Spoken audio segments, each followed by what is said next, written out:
Hey there guys, so 2017 has wrapped up and it was time to do my top 10 films of 2017. Now I know what you're thinking, why January? It's so late. That's because I live in the UK and there's some films that comes out during like mid-January that I need to see. Otherwise I'd be kicking myself if they were great. And also, since I do live in the UK, there are some films that won't come out till February. Films like Lady Bird and Shape of Water, which really sucks for me. But overall, 2017 has been a great year for films, so much better than 2015 and 2016. And considering there were so many great films last year and this list was so hard to do, I do have some honourable mentions. I have Mother, War for the Planet of the Apes, Guardians of the Galaxy Volume 2, In This Corner of the World, and Okja.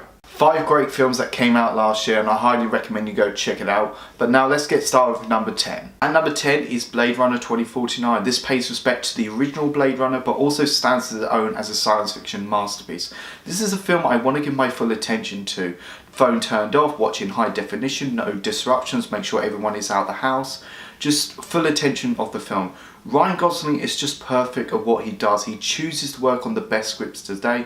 And Harrison Ford, this is his best performance in years.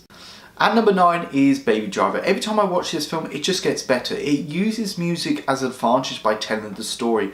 Edgar Wright has a great track record. This is probably my second favourite film that he's done behind Shaun of the Dead. The film is fun, it's slick, it's stylish, interesting soundtrack, great performances by Kevin Spacey, John Hamm, Jamie Foxx, Elsa Elgort.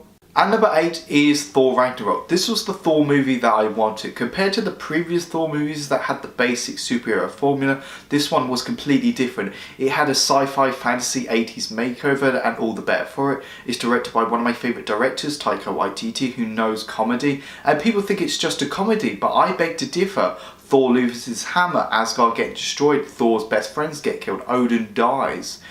This was just such an exciting experience and it's one of my favourite Marvel films now. It's in my top 5.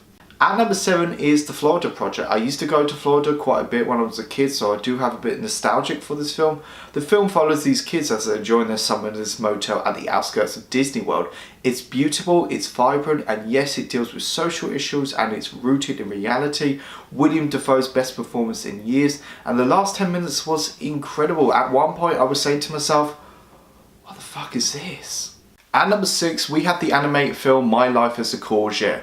There are so many reasons why I love this film. Firstly, the stop motion animation is simply beautiful. Secondly, it deals with difficult themes like child abuse, child neglect, dysfunctional families, and turned it into something that can be watched by all ages.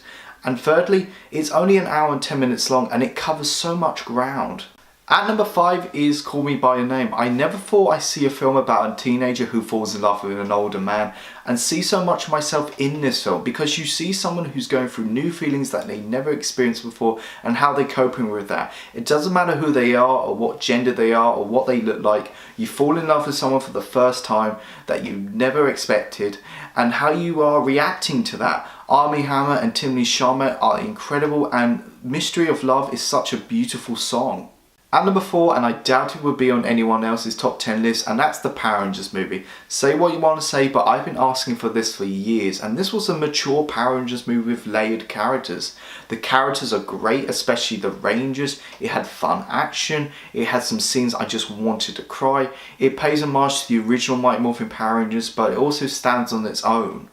At number 3 is Brinsby Bear. This is a kind of movie that reminds me why I love watching movies. Brinsby Bear goes beyond the plot, it goes beyond the performances, it goes beyond the humour. It explicitifies that question every filmmaker asks themselves, how to make a movie. Just simply grab your friends, grab a camera and do it. And also it pushes the idea of using nostalgia to create something for yourself.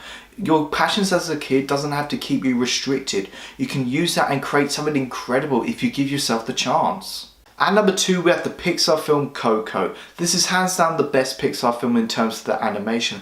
It's insanely detailed, the colours are vibrant, and the level of detailing on the people, it beat films like Up and The Incredibles. The music itself is so warm, just like the tone and the style of this film. The film takes place in the land of the dead and it feels so alive. I never thought it was going to be this interesting.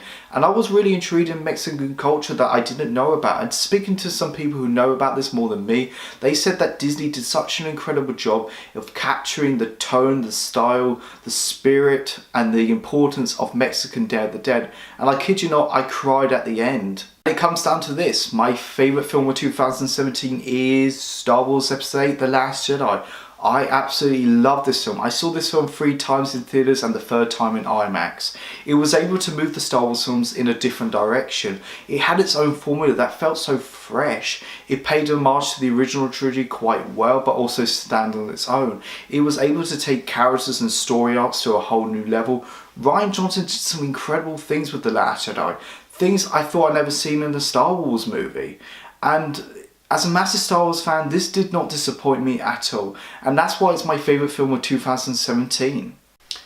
Thank you so much for watching this video, guys. Go like, comment, subscribe. Let me know, what are your top 10 films of 2017? Comment down below. Go check out my Facebook, my Twitter and my Instagram page. You guys are awesome. I'll see you guys soon. I will be doing more videos, of course, but I've got you back for now.